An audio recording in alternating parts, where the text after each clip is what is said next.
Deborah Borchardt with the Green Market Report, and joining me now is Jared Mirsky of Wick Mortar. Jared, one of the things that we notice now in the cannabis industry is the multitude of products. There are literally hundreds of new products every month. Is it going to come down to branding for these companies to differentiate themselves not only with the consumer, but also with the dispensary owners that are trying to figure out what to put on their shelves? Absolutely. And the trickiest part of it all is the fact that in some states they're vertically integrated. So ultimately they only want to produce and sell their own products. So the ability to offer an assortment of brands to their customers is often nil in various states. Colorado, for example. And then you look at Oregon, where they're growing and producing 3 times more cannabis than they can even sell. So of course, branding is paramount in order to be successful in this industry. Otherwise, they're going to be gone with the wind. So ultimately, if they're not doing everything they can to develop and create a sustainable brand, chances are they're not going to survive.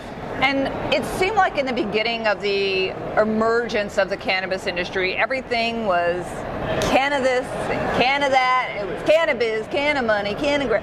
Everything was canna, to the point that everybody starts with canna, and now there's no differentiation between all these canna companies. Mm-hmm. Are you telling your clients to maybe back away from the canna?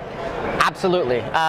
It is by far one of the most commonly used kind of name prefixes that brands typically offer. But ultimately, it is probably the worst thing that you can probably call your company right now. And to be honest, when you look at the landscape of brands, they're all, for the most part, emulating each other, mm-hmm. right?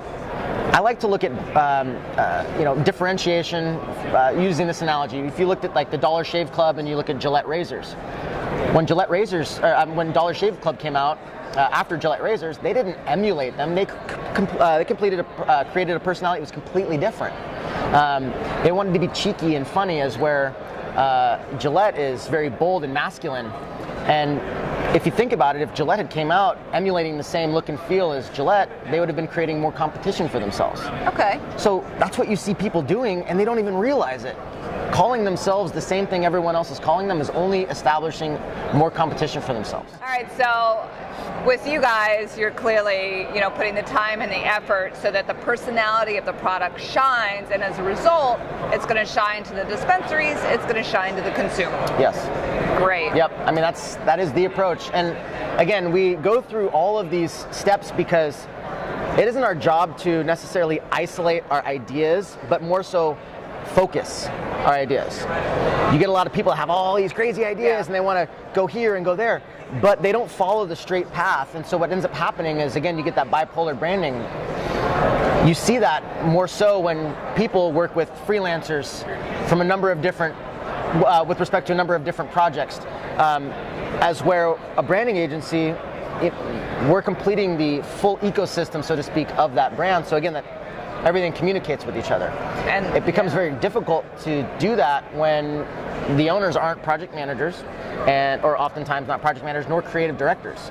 So how can you possibly know how to strategically align each designer internally to build a brand that makes the most sense to the consumer or to the patient? Well, certainly a lot of people feel that brands are going to ultimately be the decider on the winners and the losers in the cannabis industry. That's Jared Mirsky of Wick Mortar, and I'm Deborah Borchardt with the Green Market Report. See ya.